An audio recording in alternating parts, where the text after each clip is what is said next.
Mr. Kenneth Okonkwo, thank you so much indeed for coming tonight. Thank you very much, and thank you, viewers at home, for joining us. Let's begin the conversation on the development. You saw the report on the arrest of one person that has well over 100 PVCs in Sokoto, and the investigations are going on where he got it and the details around what he made with it, and of course the conversations that came up yesterday on what INEC discovered about some bad eggs in the commission who were engaged in multiple registration. Let me get your view on that development. Oh, well, it's a very sad development, but it's something that is expected from a government that has been known to have thieves in all the sectors of the economy, whether it's oil, whether in economy. You should expect that they should plant also their own thieves inside the INEC, because INEC is going to move down by the Electoral Act 2022. It might be very difficult for anybody to perpetrate anything without an insider. And you recall that after the Osun State election, there was only one person that said that the Electoral Act 2022 was going to destroy our democracy. And the person is Bola Ahmed Tinubu. He made it clear. And of course, with profound respect, sir, Electoral Act 2022 will not destroy our democracy. It will destroy the insatiable appetite of politicians, probably like you, to manipulate our election. You know, after the Osun State election, Adeleke said that the difference between Electoral Act 2010 and Electoral Act 2022 is in his losing or winning election. You know that in 2010 Electoral Act, the overvoting is calculated not based on accredited voters, but based on a manual register. And can you imagine the absurdity of it? That you could bring a result that is actually more than the people that presented themselves to vote, and you have nothing in law to defend yourself. But in 2022, you saw that those things were taken care of.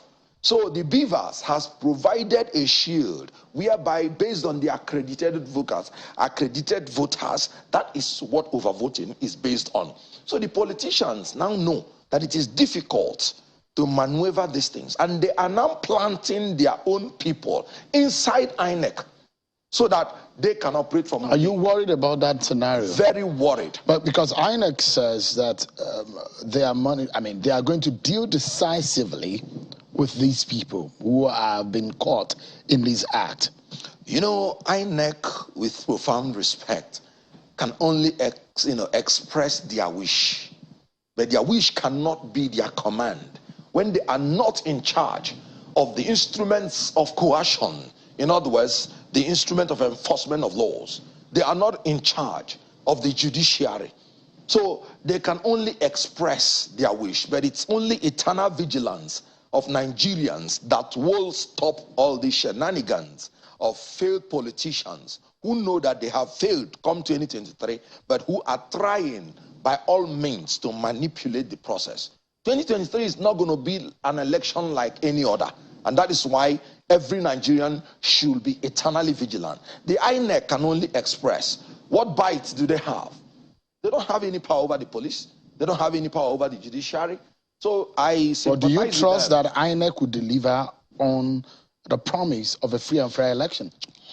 Professor Mahmood is the only INEC chairman that has the fortunacy to be appointed for the second time from my adult age, meaning that there is reasonable confidence in him that he has an intention to deliver.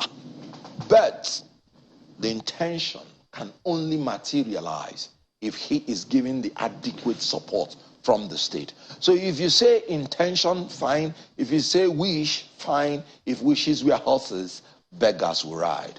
So Nigerians should not rely on the promises, wishes, or aspirations of INEC. They must move ahead to supervise vigilantly whatever is going to happen to make sure that the 2023 election is delivered. You seem to be very quick in pointing accusing finger at the ruling party APC about some of what have been discovered. Are you saying that there are no bad eggs within your party? They are thinking of maneuvering the process? Because there are politicians Politicians are not only in the APC or PDP. Your party, you are a politician. Yes. Are you saying that there are no, it's in only your party that you have saints? All right. The monkey said he's carrying his child at the back and cannot vouch whether he will pick apple from his back. What I'm saying is, don't give any politician benefit of doubt, whether the person's name is Kenneth Okonkwo or another person. You're not going to vote for a pope. You're going to vote for a president. What I'm saying is, INEC should not give any politician any benefit of doubt. Go in there, do what you're supposed to do, and whenever any politician wants to do anything that is untoward, take him out.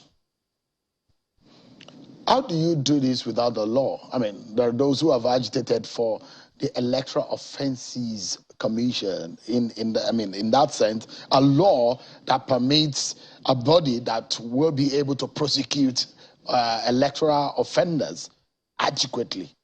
You know, the problem we have in Nigeria is when a committee is not performing well. The first thing that comes to mind is to set another committee to check what that committee is not doing. We had ICPC, and we said they're not performing well. We formed EFCC. I want to let you know, if you like, set 100 commissions. If the attitudinal change and revolution does not come in, if the issue of integrity does not come in, the same virus that is in one will quickly go into another. And that is not saying that we do not need an electoral offences commission or tribunal, but it is saying that it is not going to succeed if the same attitude to what we are doing now will enter into it. There is no law that we do not have that can take care of our problems in Nigeria. But the issue is the issue of integrity, character, and attitude. So whatever we are going to do, and I say, like I said, with all due respect, we may need it, but we will be duplicating incompetence and incapability if our attitudes do not change. A lot of people have critically analyzed the electoral law and says, look, it has really provided for us a system that can give us a good election if people abide by it. Yes. And I see that a lot of Nigerians are also very vigilant. They're following the process. But I'd like to ask you, a very big question mark over our election in the last few years is the issue of money politics, vote buying. Does your party, the Labour Party, with Peter Obi leading the guard in your party, holding the flag of your party, do you have what it takes to be able to stand shoulder to shoulder with the so-called bigger political parties money-wise? Well, first of all, we have this, our slogan, we don't give shishi. And it's a slogan that the Nigerian people gave to us. We did not even say it. It was the obedience that came up with that slogan. And what it means is that Nigerians are not going to succumb to the blackmail of vote buyers. They are tired. I've given you an example of my friend from Kebbi State, Comrade Dasama. He said the mother died and they told him he should not come home because of terrorists. His sister, the elder sister, died and they told him he shouldn't come home because terrorists will kill him. And he said, after that, he discovered that no more. He has been voting tribe, he has been voting religion, but now he wants to vote for his freedom. That in 2023, he will no longer do that. So the people that have been selling their votes before now, they want to vote for their freedom. So money is not going to play a lot of influence in 2023. The obedience have made up their mind that they will not give shishi, and they don't accept shishi. Are your obedience enough to give you the kind of victory you envisage? Every Nigerian is obedient. Do not ask me. Do not take my words for it. Take the words of Governor Obaseke, who confessed that there are obedience in his own family. Take the words of some spokespersons of the other parties who scream that some of their staff are obedient. But the same Governor Obaseki said that the steam of the Labour Party will soon fizzle out. What do you want him to say in front of his presidential candidate when he is doing his campaign?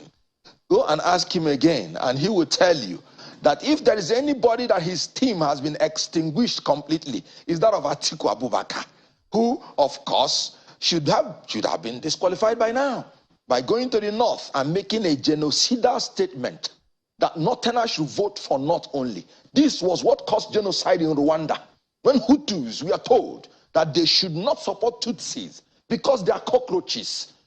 Atiku Abubakar went to the north and said Northerners should support only the people from the north, not Yoruba, not Igbo. That is ethnic profiling. That's genocidal statement. Atiku knows he has failed. What he's trying to do now is to make sure he destroys our democracy after he has failed. And he should be called to order.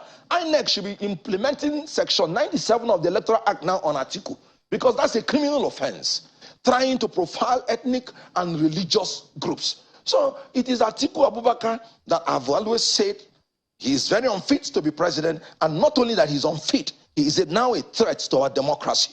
It is him that when he launched his own campaign in Akwa Ibom, all of them were obi-centric. All of them were obedient. What other evidence do you want me to say? They were singing the redemption song Obi Kere Kere Renke in the flag of a PDP campaign. Where do you want to go and you won't see obedient? If I sample the people walking in this your studio, you just be shocked that even inside the heart of Shehu Kimbaloye, he may just be obedient. In his heart, you're entitled to your thoughts. You may not just tell me.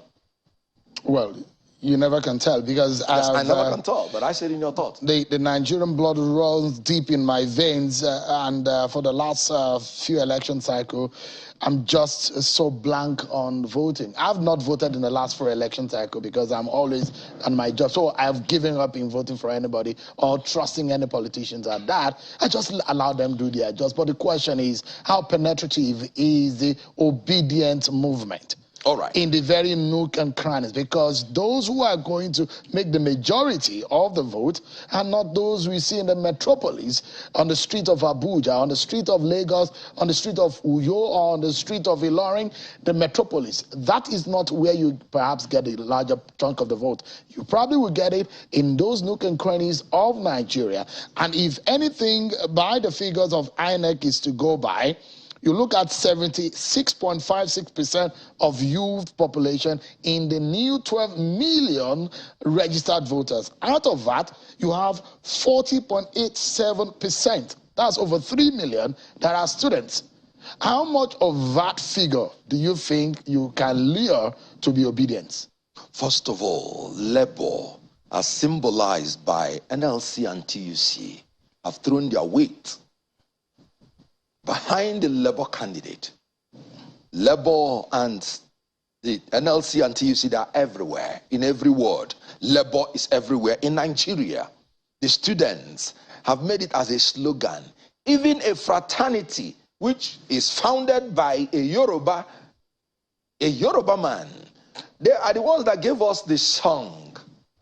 Emiloko, Emiloko, Baba we know well, they shout Emiloko.